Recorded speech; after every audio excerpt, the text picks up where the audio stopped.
ጋይስ ይኸው ዩቲናስ እኔን ሽምግልና ብላ ይዛኝ መታለች።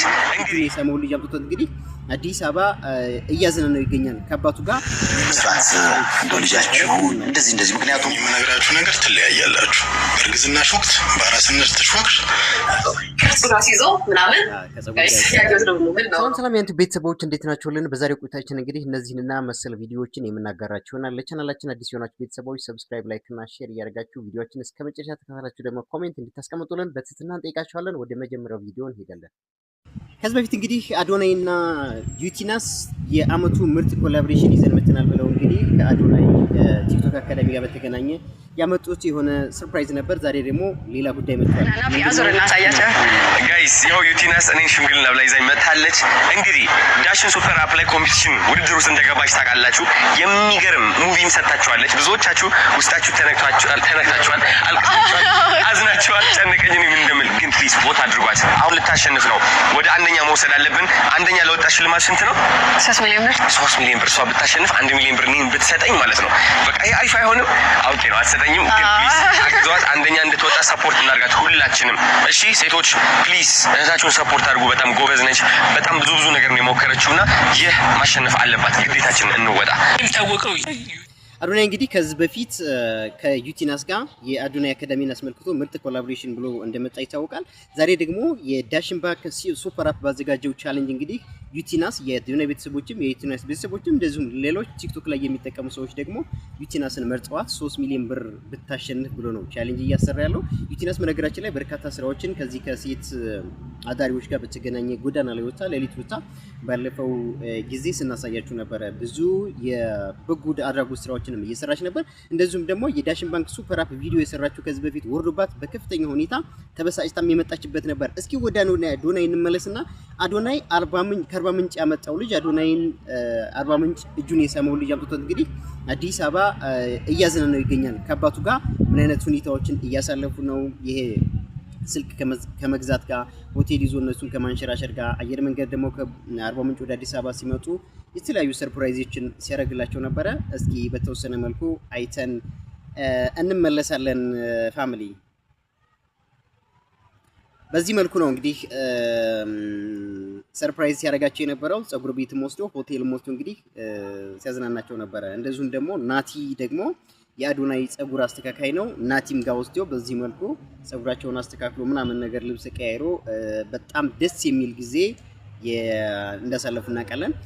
ቲክቶክ መንደር ደግሞ ሰይፉ ሾው ያስታረቃቸው ባልና ሚስት አሉ። የሳሚነት ነው እንግዲህ ልጃችሁ እንደዚህ ምክንያቱም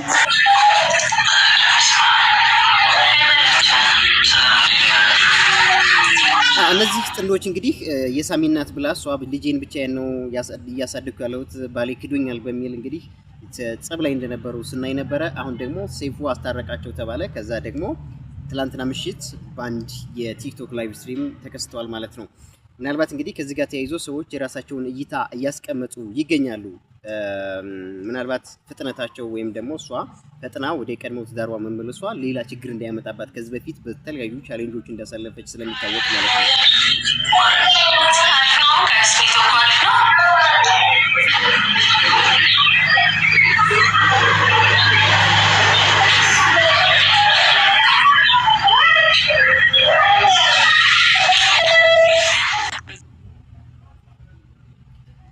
እንግዲህ እነዚህ ጥንዶች ከዚህ በፊት ባልና ሚስት እንደነበሩ ይታወቃል። አንድ ልጅ ያላቸው። ምናልባት ወደ ጸብ ያመራቸውም የኢኮኖሚ ችግር ወይም የገንዘብ ችግር እንደሆነ አብዛኛው ሰው ተጣልተው አይደለም የሆነ እንደዚህ በሰዎች እይታ ውስጥ ለመግባት በሰው አይኖች ውስጥ ለመግባት ነው እንጂ ተጣልተው አይደለም። በዚህ ልክ ደግሞ ፈጥነው ከታረቁ አሁንም ቀጣይ ሌላ ችግር ይገጥማቸዋል የሚሉ ሰዎች አሉና እስኪ በቀጣይነት ሰዎች የሰጡትን ሀሳብ እንመልከት።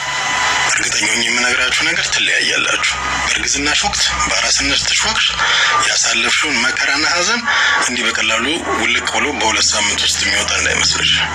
ቆም ብለሽ አስቢ። አንተም ብትሆን ከእሷ ጋር ለመስማማት ለመታረቅ ልጅን ለማሳደግ የቻልከውን ጥረት አድርግ እንጂ ያንን ሐዘን መከራና ቁስሏን ትረሳልኛለች ብለህ እንዳታስብ፣ እንዳትሸወድ። በዚህ ፍጥነት እንኳን ሴት ልጅ አርግዛ ያሳለፈችውን ይቅርና ማለት ነው የቃቃ ጠብ ራሱ አይታረቅም፣ አይረሳም። ስለዚህ አርቃችሁ አስቡ። አሁንም እዚህ ጋር ታርቃችኋል፣ ወደ ሌላ ነገር ውስጥ እንዳትገቡ፣ ስሜት ይሆናችሁ ድጋሚ ዋጋ እንዳትከፍሉ።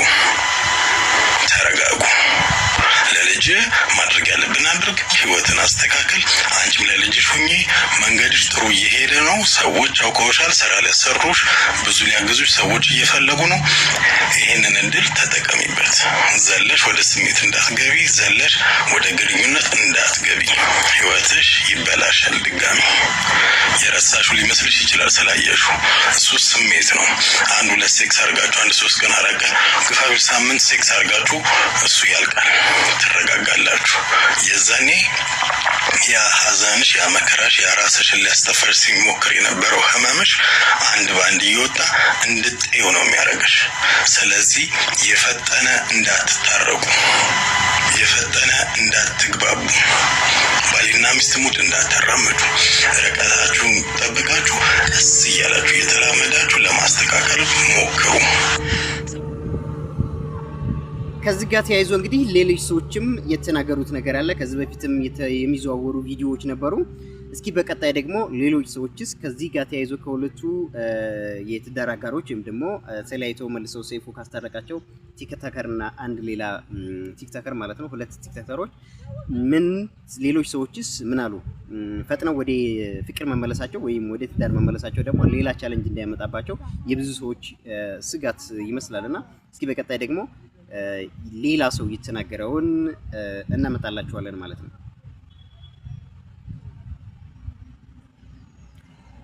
ሊያ ሾው ስለ ዴይዚ እና ስለ ዴይዚ እናት እንግዲህ ወይም ደግሞ ስለ አሌክስ ስለ ዴይዚ ባለቤት የተለያዩ ትችቶችን እያሻገረች ይገኛል። እስኪ ሊያ ሾው ምን አለች ከዴይዚ ጋር ተያይዞ እስቲ ሰምተን እንመለሳለን። ከሱራ ሲዞ ምናምን ያገዝ ነው ምን ነው ከዛ መጣ መግለጫ ሰጠን። ሲሪየስ ከመጨረሻ ሄዳለች። ዳግም አትመለስም። ሁሌም አንተና ሚስትህን ባየን ቁጥር የእናትየዋ ፊት ነው እኔ ድቅን ነው የሚልብኝ። ፀጉሯን ተሰርታ እንደዚህ ተደርጋ የተለቀቀው ቪዲዮ ፎቶዋ ሁሌ አይኔ ላይ ይመጣል። ያንን ለማስረሳት የሚሆን ንግግር ብትናገር ማንን ገደለ? በቃ ባለማወቅ አጥፍቻለሁ።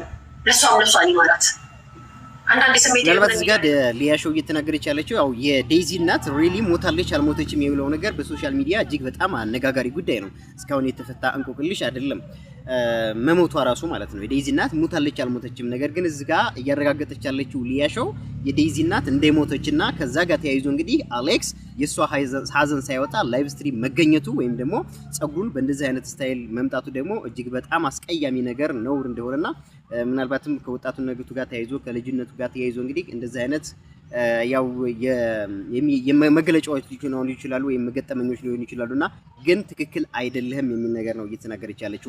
በነገርከው ልክና በሰጠኝ ልክ ነው አስተያየት የምንሰጥህ። ሚዲያ ማንም በሰው ህይወት አይገባም። እንዲያገባን ያደረገው ግን ሚዲያ ላይ አምጥታችሁ የምታሳዩ ህይወት ነው። ስለኔ ህይወት መጥቼ እስካላሳየኸው ድረስ ገና መናገር ትችላለህ። የኔን ህይወት ግን አውጥተህ እዚህ ጋር ማሳየት አትችልም። ስላላሳየሁ ማለት ነው። ከዚህ ቀደም የሆነ ቪዲዮ ሰርችላችሁ ነበር። አንዳንዴ ምላሽ አለ።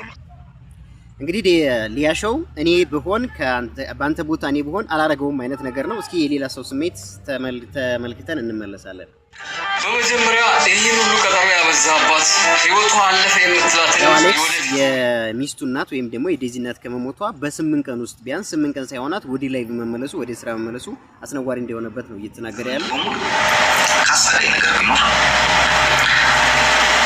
ሩጦ አልጠገበም፣ ህፃን ነው፣ ገና ነው። ያ እንግዲህ አሌክስ ደግሞ እየተናገረ ያለው እሱ ላይ እየደረሰ ያሉ ትችቶችን ወይም ዱላዎችን ህፃን ልጅ ነው ገና አልደረሰም ምናምን ነገር ትዳር ለመምራት ይበቃ አይደለም ምናምን ከሚሉ ትችቶች እንግዲህ እሱም የራሱን ምላሽ ሰጥቷል። ያው በእርግጥ እንደዚህ ሶሻል ሚዲያ ላይ መመላለሱ አስፈላጊ አይደለም። የሆነ አካል እኛ ላይ ቪዲዮ ስለሰራበን ወይም ደግሞ የሆነ ነገር ስላለ ለዛ መመለስ አያስፈልግም። ሊያ ሾውም የራሷን አስቀምጣለች፣ እንደዚሁም ሌሎች ሰዎች የራሳቸውን አስቀምጠዋል። ለማንኛውም የዛሬው ቪዲዮአችን ይሄን ይመስል ነበር። ቤተሰብ እየተሰማችሁን በኮሜንት አሳውቁን። መልካም ጊዜ ይሁንላችሁ። ቻው ቻው።